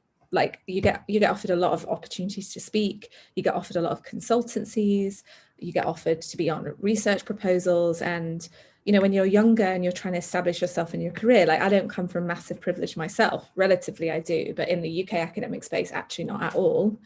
So sometimes I kind of had to pave my way to get a career, but as soon as I was able to be like, I don't need to do, you know, someone else knows more about this, I do it all the time. And I you know, like the role that I was at in my last institution, which is a great institution, ActionAid, you know, I made the case when I was sort of the research lead, I suppose, ActionAid UK, I made the case that needed to be devolved and decolonized and put into the, you know, pay someone to sit in the global south and roam around and do research projects and partner up.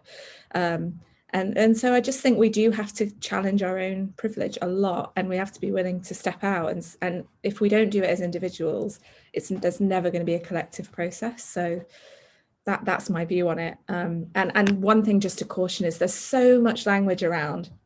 There's a lack of researchers, there's a capacity gap, there's this, there's that. There are institutional gaps for sure in different countries, but why are there gaps? Because northern universities are swallowing all the money. Let's be honest. If we're going to look at it from a decolonized approach, and if we're going to understand that the way the world is structured now is related to colonial extraction historically, then does it make sense to channel most of the money to overheads in UK universities or American universities or German universities? Is that a decolonized approach? That, you know, I'm not sure. I think a decolonized approach is to send the money, you know, to the places where we extracted it from and allow those institutions to actually have space and time to do awesome research projects. Because at the moment, a lot of universities in the South, a lot of professors and researchers don't have space to do research because they're expected to teach all of the time. They don't have the opportunities we have. So I feel very, very passionately about it. And I would love to get together with other like-minded people and try and like keep pushing for this change, because it's not going to happen on its own. Thank you very much, Amira. A question for Sherilyn: how to reconcile the tension between problematic terms like climate emergency and extinction rebellion being impactful in media terms and being harmful in feeding misanthropic, misogynistic, and anti-migrant policies? Would Care Rebellion form as much popular action as XR? Could it ever? Oh, that's a great question. I don't know if I would like to hear the person who asked the question's view on that. I mean, I just think, you know, there's a certain, you know, rhetorical strategy behind talking about extinction rebellion, talking about going beyond politics and all of that language, which as an academic interested in discourse, I can sit back and criticize, problematize. Now, certainly, you know, Extinction Rebellion has taken some knocks from various groups and has been criticized for being very white middle class and being very insensitive to issues to do with policing and people's, people's vulnerability to within the face of doing protest, and all sorts of issues to do with class and race and etc. And I think they are taking it on board. So I think, they might be finding a way to reconcile, but I think, to me, the language of extinction it isn't helpful, other than being quite sensational. So I would always want to present the struggle around climate and a just transition as something that has to be inclusive, that has to be positive, has to be about better quality of life for everyone, in a way that, doesn't repeat the mistakes of environmentalisms of the past. I don't know if that's a very good answer to the question, but that's what that's what I can come up with on the spot. Thank you so much, Sherilyn. Another question, perhaps anyone who wants to address, please go ahead. How can we better embrace failure in the funding and undertaking of projects? When something is funded, there is always pressure to package everything as a success to justify the funds, even if the contrary might be true. Who would like to react? Lisa, maybe this refers to indicators. Yeah, I mean, I think this is a big issue, right? It's sort of, and partly why I was saying that we should have longer term projects. I mean, I think, there's some unrealistic expectations about what impact something that's just 3 or 5 years or even shorter can actually have. And I think what's really frightening is that we're not emphasizing the mistakes more, because then they just keep getting repeated, right? So, and obviously, again, it's the taxpayer money in most of the cases. So therefore, governments are going to get very angry. Citizens who are paying attention will be upset and say, look, what are you doing? Why are you not doing this correctly? But I mean, I'm assuming that's what they want to avoid. But it presumably could also lead to things like, countries deciding that they no longer want these donors there if they're not doing anything correct, and because they're pointing the problems out, and therefore that they have to leave. And so, I mean, so it's politics, really. It's all about politics. It's nothing there's nothing neutral or I should say it's very calculated that we don't emphasize the failures. And and then, usually these projects include some kind of communications strategy, which includes, brochures, and the brochures or whatever, the website is not going to be a bunch of X's and error, mistake, this many people died instead of this many people, resilience being built. I mean, I think, there's something behind the kind of how do we frame this? And I think one of the just again, the comment about rhetoric and sort of how we frame these issues very much also, I remember a while ago, I was working on a paper for an NGO kind of group that were interested in the overlaps between adaptation and disaster risk reduction. And one of the comments that I kept getting from people who are working in international organizations who were commenting on the draft of the paper was saying, oh, don't frame things about vulnerability, frame things around capacity, talk about the positives. And I was like, well, the capacity is great. It's also totally, what do we know that it's going to be used for? It's a hypothetical thing. And the real thing that we need to worry about is vulnerability and the drivers of vulnerability. These, maybe they're negative, but these are the problems, and that's what we need to address. And I think that has stuck with me quite in terms of thinking, how a lot of these international organizations really don't want to talk about the problems. They would like to see, opportunity, and that's why they spend so much time. And sorry, one final thing is, I think that's also why so there's so much love for the word resilience in that community, because Brazilians, who wouldn't want to be resilient? I mean, obviously there are reasons why not, but I mean, it's so attractive, and it seems like it covers everything. It's everything from development to climate change to, gender issues and so on. So I mean, I think we have to be really careful. There's a lot of strategy behind this. Amira, you wanted to react to this? Yeah, no, I think it's really interesting, and just something to raise is that we're in an environment now where like NGOs are having to do funding proposals on something called payment by results, right? So, you know, the UK is one example, and there are different examples. Like the whole concept of funding is being, I mean, it was already sort of neoliberal, but the kind of corporate language has crept in to a point where you can't talk about failure because you won't get your finance, and then you've had people working, and what do? Do you just get rid of people? So what I would say is that INGOs and NGOs are in a very strange place at the moment because there's been a lot of change structurally in different contexts, and also public like interest in aid as a concept is currently like there's a debate. So there's a lot of fear about, you know, if we don't present ourselves, and also just making the case for a feminist approach at the very beginning, it's hard enough, right? So it's almost like there's people are under pressure to make the case and to prove that it works. But what I would say is really great about feminist organizations, and I've really learned and benefited so much from working in them, is that you have a lot of internal conversation about failure. And that's very, very refreshing compared to other areas that I've been in. So, you know, you have after action learning reviews all the time. You have leadership saying, you know what, we messed up, we made a bad decision, let's do something differently. And that's being modeled. It's not always perfect, and there are certainly issues structurally. But what I would say is that we have to sort of, by changing our structures internally and sort of learning that failure is okay, as long as the external context isn't completely, you know, structurally so incredibly difficult to operate in, I'm sure that there'll be more willingness to talk about failure and learning and adapting. Thank you. There's another point that relates to a point you made, Amira, which states frame risk decisions around security, which then mobilize the typically male-led and patriarchal security apparatuses. And that was very interesting. So a lot of UN and INGO processes and approaches are borrowed from government and military practices. So do INGOs and the UN also make risk decisions in a similarly patriarchal, securitized way, or do some other different models of action for tackling the climate crisis? I think there's a bit of variety. So I definitely agree to a certain extent on the UN.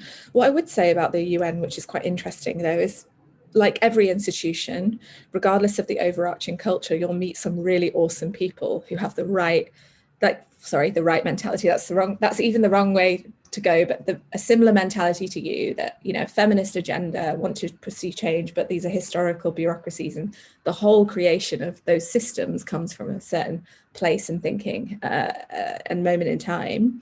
So I would say that it varies. I would say that, you know, I've a lot of organizations I've worked with or in are just afraid to take on the security discourse because of the kind of implications. What does it mean? Where is it coming from? So no, not every institution comes at it from that way, but it can from time to time, you know, like you can find that there are people in kind of, for example, safeguarding roles whose background is actually in the military. Now, of course, there's a lot of expertise from being in the military about safeguarding, but also it's a much wider question about structural violence, isn't it, and how that's perpetrated.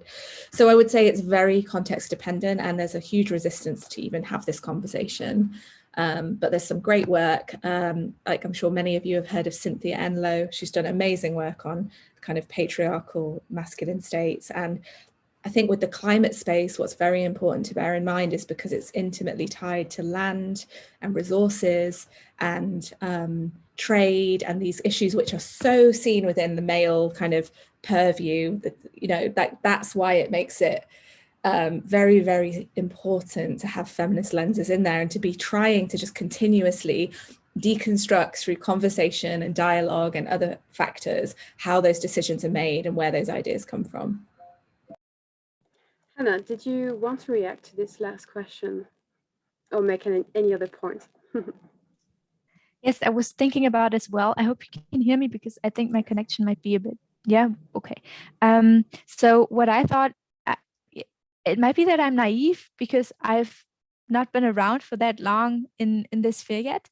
But what I'm also hoping for is that this will like also change in future, because the generation that has been raised now is raised differently than all the generations before. So the reason that those decisions are taken in the way they are taken, which is often patriarchal and often male dominated, is because there are a lot of men around, and the people that have been raised in that mindset. And my really hope is that like it's not only about making decisions differently, it is about raising generations in a different way, so that the decisions actually follow up, because it's based in a kind of different mindset and a kind of different value set than today. So that might be my comment, that actually I hope that we all in the way we behave and in the way we raise kids and I don't know, encounter each other, that we actually like drive that change and lead to decisions being taken in a different way.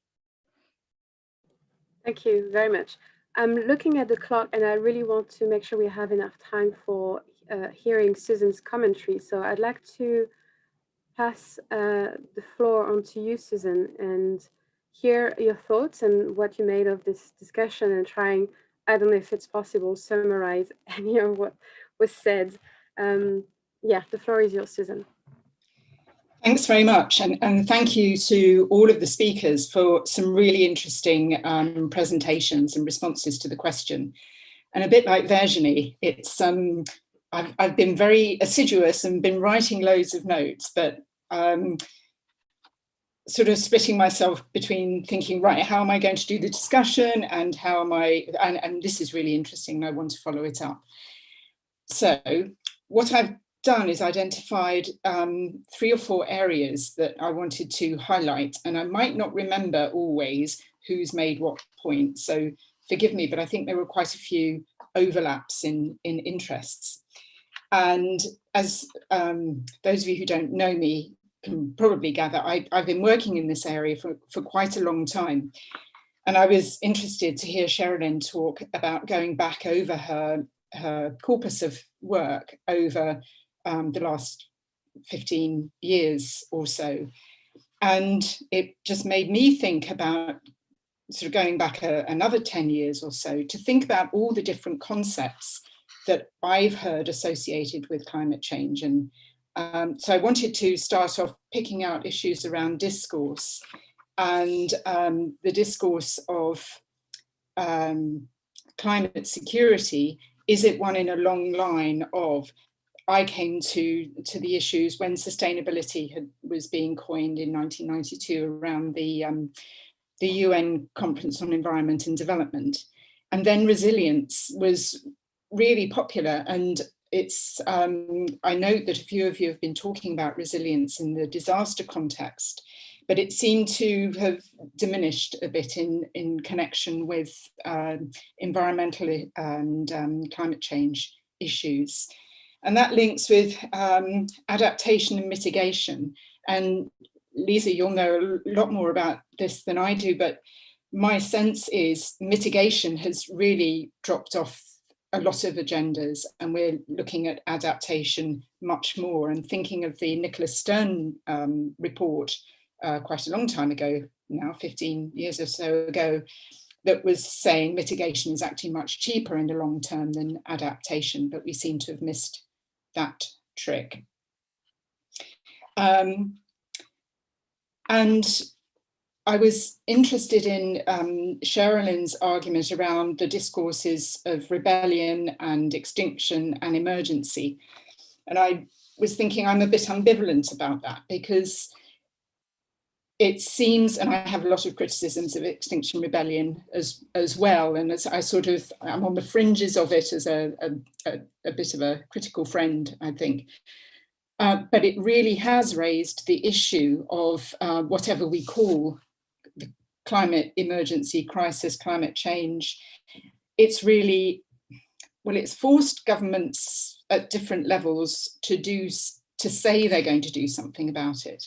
But I think something that runs through what you've all spoken about in terms of climate security and gender issues is that there has been quite a lot of change on the one hand, but then what has actually changed in reality? Because if you look at climate emissions and all the problems that we're facing, then they're not diminishing. Certainly globally, they're not diminishing.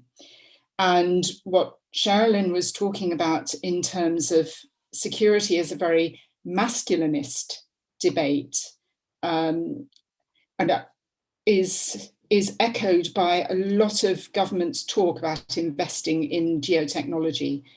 And that is very masculine still as a preserve. And I was reminded of Joanne Nagel's book on climate change, and she recounts through that how a lot of climate change research was grounded in military research in the earlier part of the 20th century. And bringing that up to date, Elizabeth Colbert, who's an American, has just published a book called Under a White Sky, which I think is a really nice description of all the geotechnologies that are being put forward to deal with climate change at huge expense.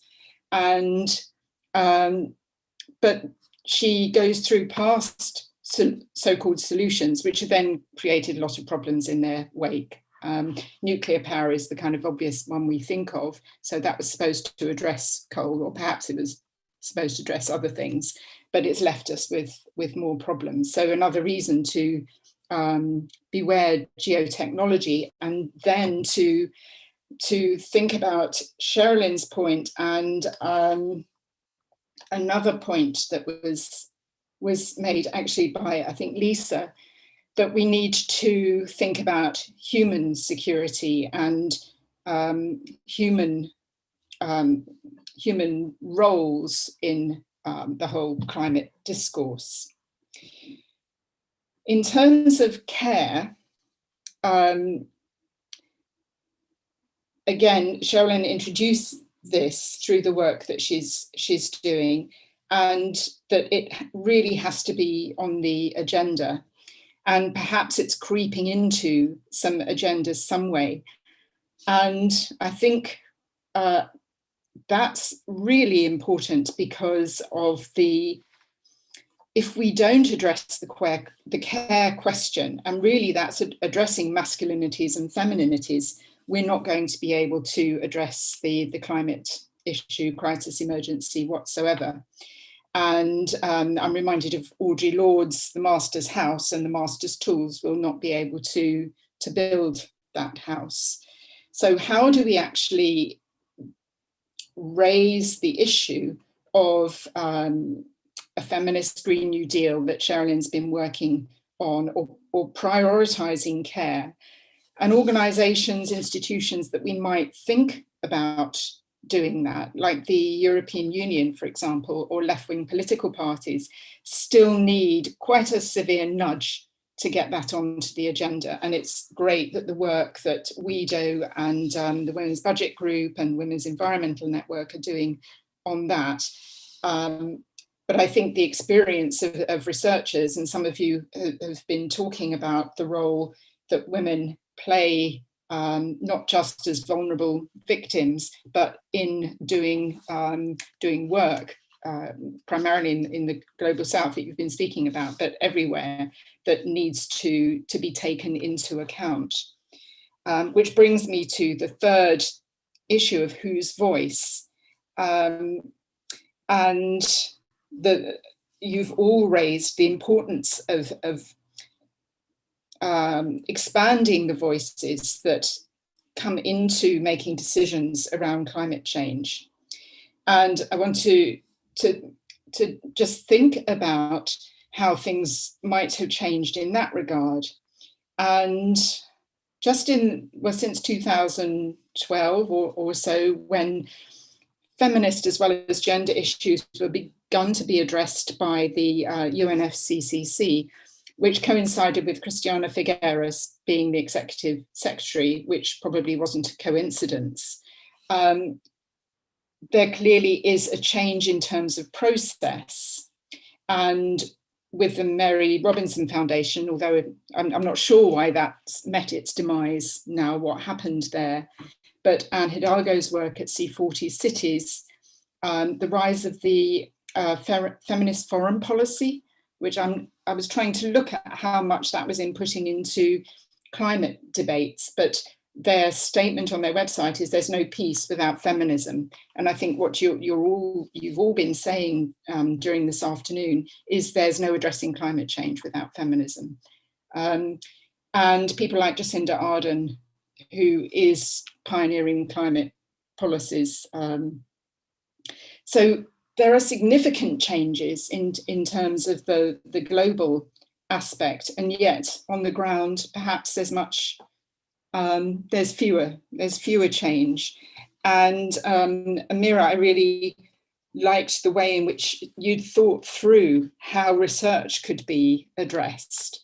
And boy, wouldn't that be nice if research could be done in that way. And I'm struck by also how much research and consultancy now is competitive tendering, and that different consultancies and also universities now are driving the price down of research. And I know I've been involved in one project where I was promised a certain amount of money for doing work.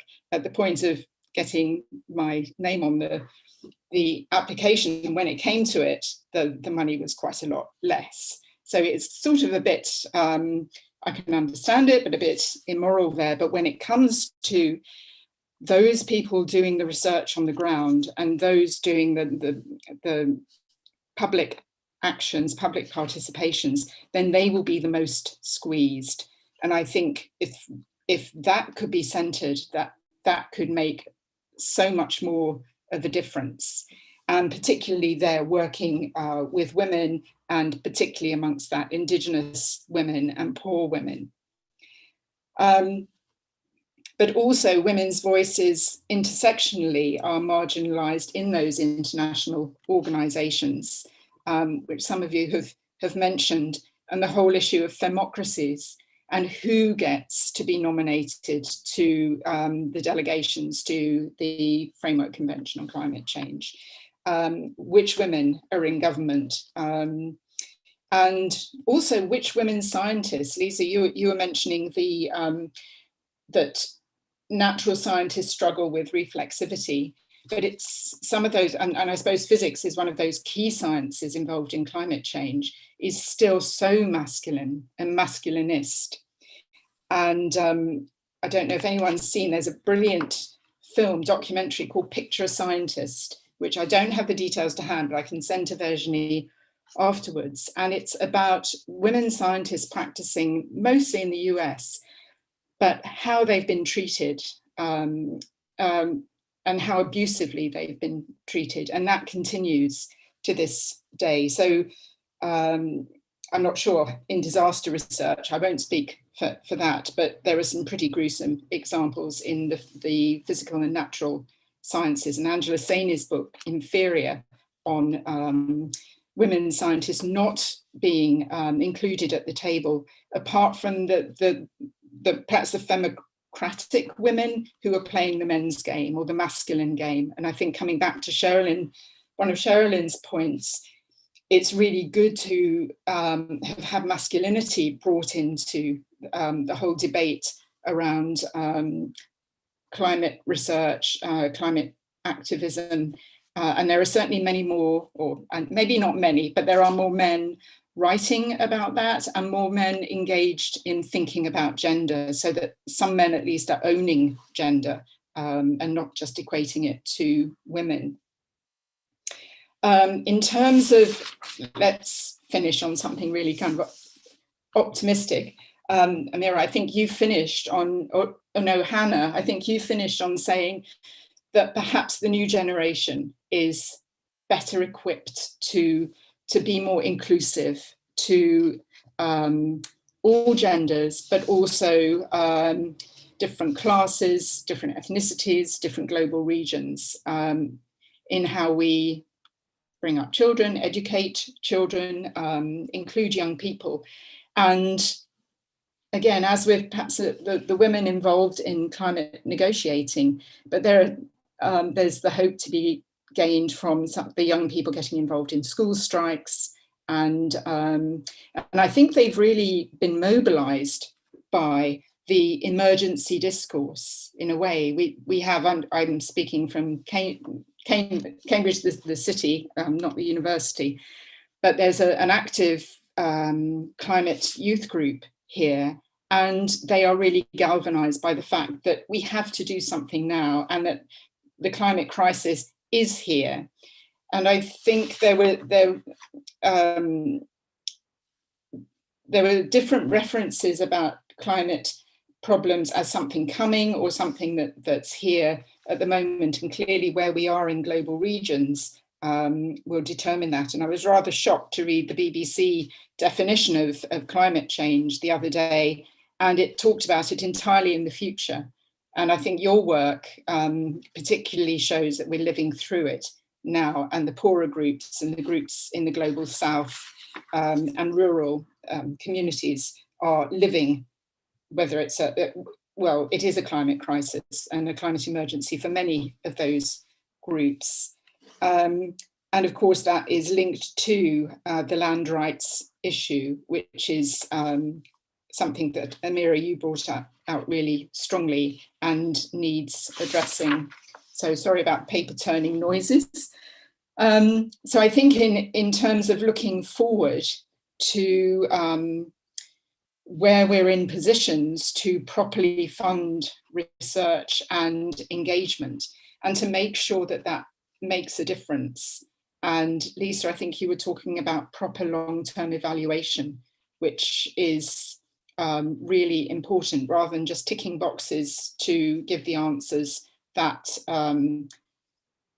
research funders need to know. And I think even having been an EU evaluator on environmental projects, it's questionable how evaluations are used and how they feed back into future research funding. But there is definitely a dearth of people with gender expertise. And I think it's the course that you're proposing to run next year is a really excellent way of addressing that shortage.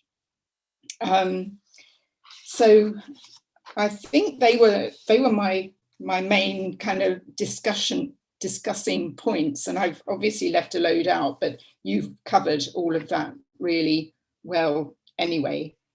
But loads of fantastic resources in the chat as well, which I hope, Virginie, we might be able to have access to just the copy of the chat or resources that would be useful. But again, thanks so much for really excellent interventions, useful and important.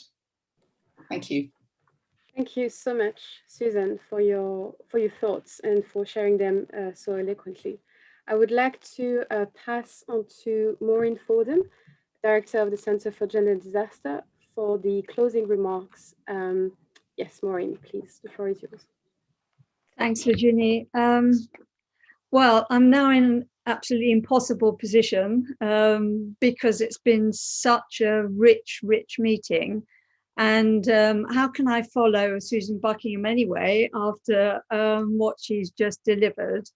So I'm just going to pull out a couple of things, because I know we're already just past our time. And what's come out for me particularly is the issue of boundaries has cropped up a lot, and shifting boundaries, shifting definitions. And the question that comes to me is, who gets to define for us all these terms that we've been throwing around? Usually it's in the hands of the dominant group or groups in society to take those very interesting concepts and often to appropriate them in a particular way. So we've seen a lot of boundary changes, a lot of questions about whether the glass is half full or half empty. And clearly that depends very much on context. But as I don't really have the time to really elaborate as I could do after the fantastic things I've heard today. But I think a major issue that's come out for me is about process, the process of research, of activism, of political change. And I think for us, many of us are researchers, researcher activists quite often, and governments and donors and others, they don't really like, they're afraid of complexity, they're afraid of messy reality.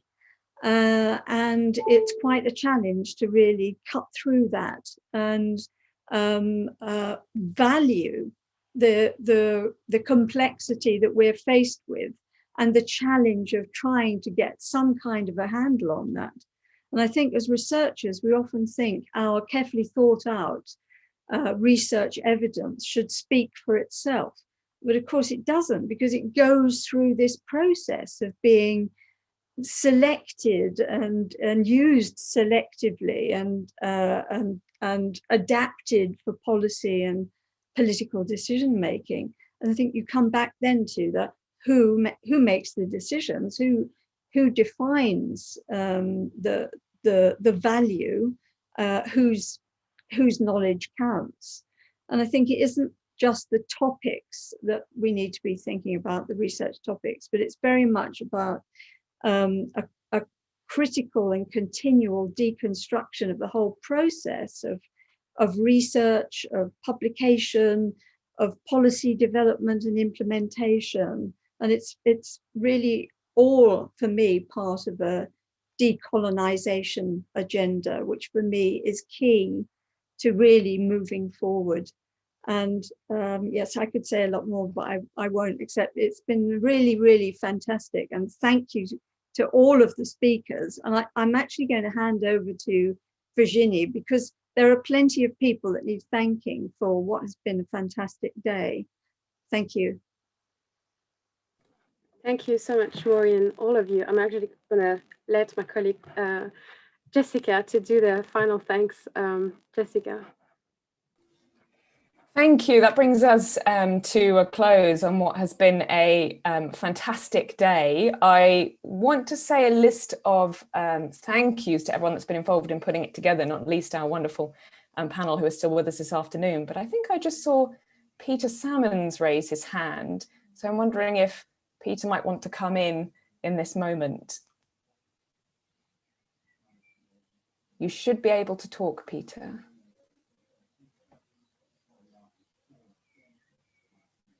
Is this working? Oh, okay, good. Thank you. Sorry, I thought I wasn't in the panel any longer. I wasn't sure whether I could talk, but I gather you have a complete control there. No, I just want to say, what a fantastic discussion. Really, really enjoyed it. I'm sure I'm sort of speaking with most of the participants here. Really, I thought energizing and illuminating. So, just want to thank.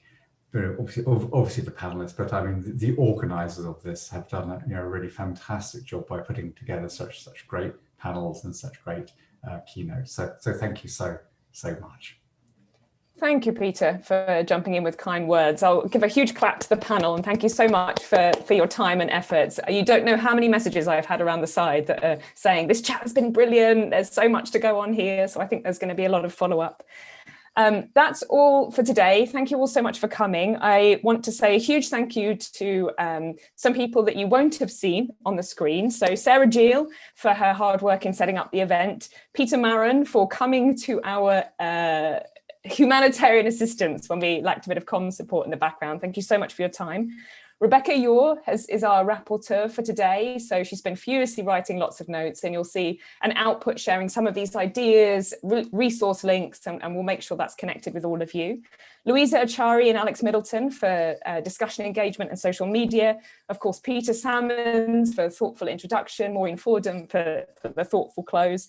And most importantly, all of our speakers for taking the time to engage with us, and everyone in the audience for being so interactive in the chat as well. I think there's been a lot of horizontal discussions in the chat as well as engagement with the panel. So we really hope this means that these are solidified connections moving forward. And yeah, we look forward to continuing these discussions in other events in the future. I hope you can all escape now and get a bit of fresh air and some water if everyone's as boiling as I am. Thank you so much. Thank you.